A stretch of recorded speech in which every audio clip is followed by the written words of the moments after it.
తన కొడుకును bike accident నుండి తప్పించేందుకు తప్పుడు సాక్ష్యాలు సబ్మిట్ చేశారని మాజీ మంత్రి సీదిర అప్పలరాజును అరెస్ట్ చేసి అంపోల్ జైల్లో రిమాండ్ ఖైదీగా ఉంచారు. ఆయన ములాఖాత్ అయ్యేందుకు వచ్చినటువంటి మాజీ ముఖ్యమంత్రి జగన్మోహన్ రెడ్డి పర్యటనలో ఆమ్దాలవలస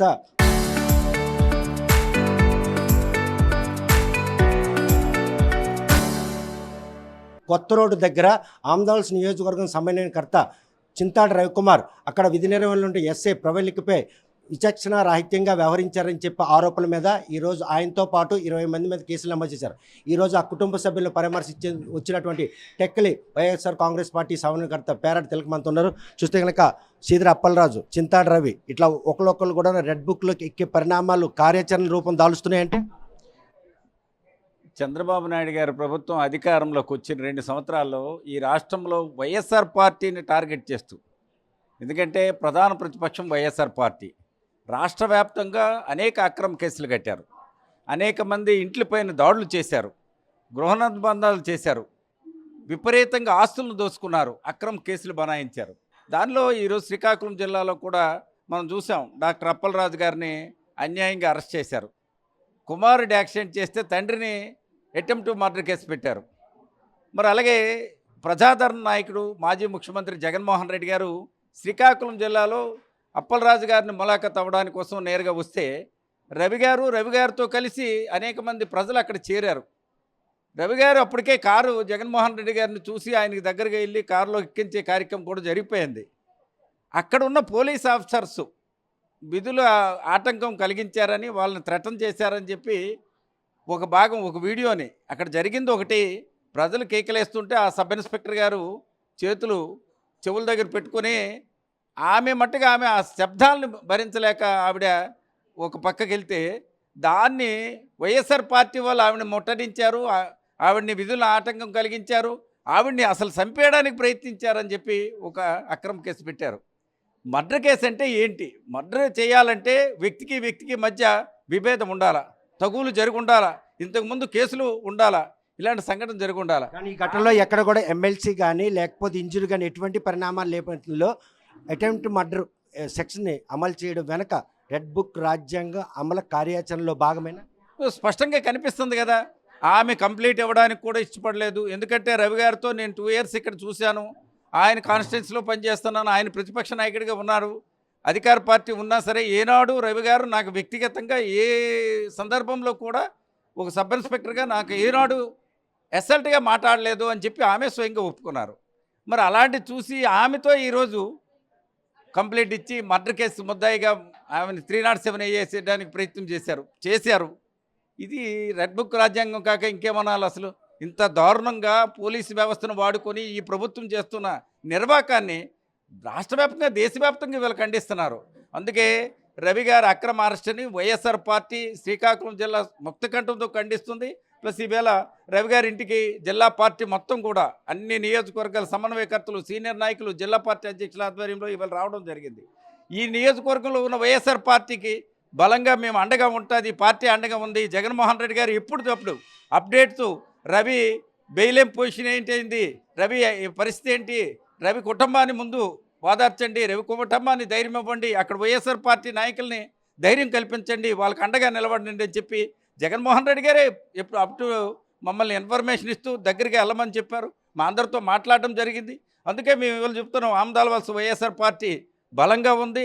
ఎన్నటి అక్రమ కేసులు కట్టినా, ఎన్ని ఇబ్బందులు పెట్టినా, ఎన్ని నిర్బంధాలు చేసినా సరే పార్టీకి వదలము, పార్టీ తరఫున ఫైట్ చేస్తాం, ప్రజల తరఫున గొంతు వినిపిస్తూనే ఉంటాం, ఇవన్నీ ప్రశ్నిస్తామని చెప్పి ఇక్కడ వాళ్ళు కూడా ధైర్యంగా ఉన్నందుకు మేము చాలా సంతోషపడుతున్నాం.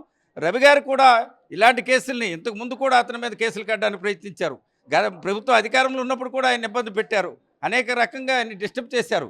ఒక బాగా చదువుకున్న వ్యక్తి, అవగాహన ఉన్న వ్యక్తి, లా తెలిసిన వ్యక్తి, చట్టాల మీద అవగాహన ఉన్న వ్యక్తి, పోలీసులంటే అతని గౌరవం, చట్టం అంటే అతని గౌరవం అన్నీ తెలిసిన వ్యక్తి కనుక ఆయన చాలా సమయస్ఫూర్తితోనే అసలు ఏం చెప్తే పోలీసు వ్యవస్థ ఏం చెప్తే అది చేస్తానని చెప్పి ఆయన వీడియో ద్వారా కూడా తెలియజేశాడు. నన్ను అరెస్ట్ చేసుకోండి, నేను ప్రతిపక్ష నాయకుడును, నన్ను మీరు మాట్లాడానని నన్ను అరెస్ట్ చేస్తున్నారు, నన్ను అరెస్ట్ చేసేయండి, తప్పులేదు, కానీ నా వెనక ఉన్న కార్యకర్తలను ఇబ్బంది పెట్టకండి, అన్యాయంగా కార్యకర్తలను తీసుకొచ్చి మీరు నిర్బంధం చేస్తున్నారు, అది తప్పు, దాన్ని నేను వ్యతిరేకిస్తాను, కానీ నన్ను మీరు అరెస్ట్ చేసినా నేను స్వాగతిస్తానని చెప్పి ఆయన చెప్పడం అనేది గొప్ప విషయం. అది చాలా తక్కువ మందికి ఉంటుంది ఆ భావన. అందులో రవిలో ఉంది.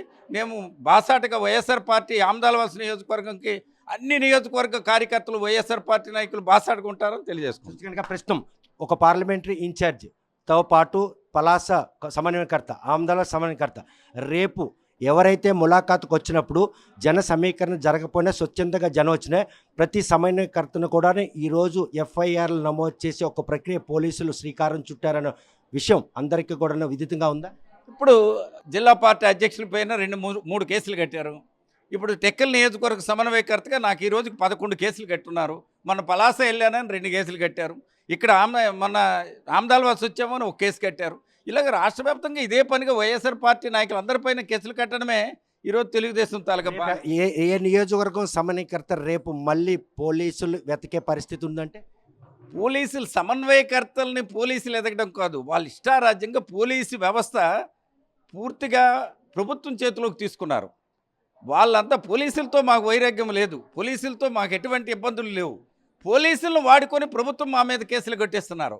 అందుకు పోలీసులు ఇప్పుడు బాధపడుతున్నారు. అనేక మంది పోలీసులు ఈ సంఘటనలో కూడా నాతో మాట్లాడారు.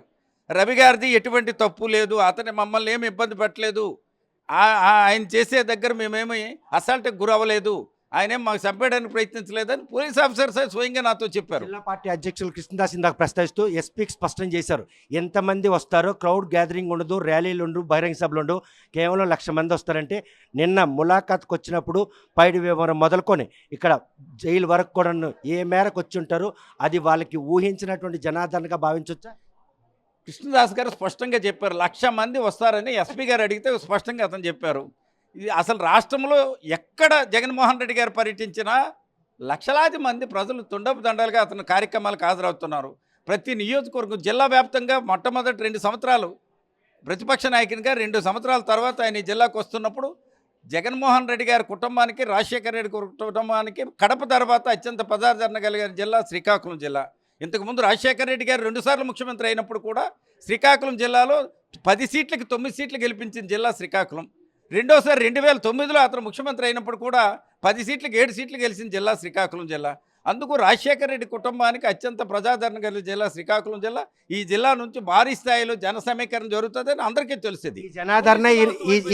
ఈ జనాదరణ ఈరోజు నియోజకవర్గ సమన్వయ అది ఎవరైతే సమన్వయకర్తలకి ఒక శాపంగా మారే పరిణామం ఉందే స్వచ్ఛందంగా తరలి. మేము ఇవన్నీ భయపడడం లేదు, ఎందుకంటే పోలీసు వ్యవస్థ అనేది ప్రభుత్వం అండర్లోకి తీసుకున్నారు. పోలీసు వ్యవస్థ వాళ్ళ డ్యూటీ వాళ్ళు చేయించట్లేదు. కూటమి ప్రభుత్వం వచ్చిన తర్వాత వాళ్ళు ముందు నుంచే లోకేష్ గారు రెడ్ బుక్ రాజ్యాంగం అమలు చేస్తామని చెప్పారు. అన్నిటికీ ప్రిపేర్ అయ్యే ప్రతిపక్ష బాధ్యతలు నిర్వహిస్తున్నాము. ఇలాంటి అక్రమ కేసులు ఉంటాయని తెలుసు, ఇలాంటి ఇబ్బందులు కలిగిస్తారని చెప్పు, ఎన్ని కేసులు పెట్టినా, ఎన్ని రకాలుగా చేసినా, జైల్లో పెట్టినా సరే వైఎస్ఆర్ పార్టీని విడిచిపెట్టడం జగన్మోహన్ రెడ్డి నాయకత్వం. ఎందుకంటే జగన్మోహన్ రెడ్డి అంటే ప్రజలంటే జగన్మోహన్ రెడ్డి, ఇదంతా రాష్ట్ర వ్యాప్తంగా ప్రతి వ్యక్తికి తెలుసు. అందుకు జగన్మోహన్ రెడ్డి వెంటనడానికి వైఎస్ఆర్ పార్టీ మరి ఈ శ్రీకాకుళం జిల్లా బలంగా ఉందని ఈ సందర్భంగా తెలియదు. చూస్తే కనుక చింతాడు రవికుమార్పై అక్రమ కేసుల్ని పెట్టారని పోలీసులు చేసినటువంటి ఆరోపణల మీద ఈరోజు మాత్రం పూర్తి స్థాయిలో ఎవరైతే ఆ కుటుంబ సభ్యుల్ని వైఎస్ఆర్ కాంగ్రెస్ పార్టీ ఎవరైతే నియోజకవర్గం సమన్వయకర్తలు అందరూ కూడాను పరామర్శకు వచ్చారో అందులో భాగంగానే ఇప్పటికే ములాఖాత్కు వచ్చినటువంటి మాజీ ముఖ్యమంత్రి పర్యటనలో పిలవకుండా వచ్చిన జనాదరణ మాత్రం ఈరోజు సమన్వయకర్తల పాలిట శాపంగా మారింది. పార్లమెంటరీ వైఎస్ఆర్ కాంగ్రెస్ పార్టీ ఇన్ఛార్జిని ఇప్పుడే కేసులో ఇరుక్కున్నటువంటి మాజీ స్పీకర్, మరోవైపు పలాస నియోజకవర్గ సమన్వయకర్త మాజీ మంత్రి సీదిరాప్పలరాజు ఈరోజు ఆమదాలవలస నియోజకవర్గం వైఎస్ఆర్ కాంగ్రెస్ పార్టీ చింతాడు. మరి రేపు ఏ నియోజకవర్గం సమన్వయకర్త పోలీసుల కేసుల్లో ఇరుక్కుంటారని పరిణామం స్పష్టంగా. ఇప్పటికే పోలీసులు మాత్రం మొన్న ములాఖాత్కి క్రౌడ్ గ్యాదరింగ్ చేశారనే ఉద్దేశంతో సమన్వయకర్తలపై ఇప్పటికే కేసులు నమోదు చేయడం జరిగింది. వారిని త్వరలోనే అరెస్ట్ చేసే పరిణామాలు కూడాను ఎఫ్ఐఆర్ రూపొందించే క్రమం స్పష్టం చేస్తున్నాం. మరి ఈ విషయంలో రేపు ఏ సమన్వయకర్త పోలీసులు అరెస్ట్ చేస్తారో, మళ్ళీ వారు అజ్ఞాతంకి వెళ్తారా, అటువంటి పరిణామాలు ఉంటాయి అన్నటువంటి పరిస్థితి మాత్రం శ్రీకాకుళం జిల్లాలో ఉంది అనడంలో ఎటువంటి అతిశక్తి. వీడియో జర్నలిస్ట్ రామకృష్ణతో సత్యం, RTV శ్రీకాకుళం.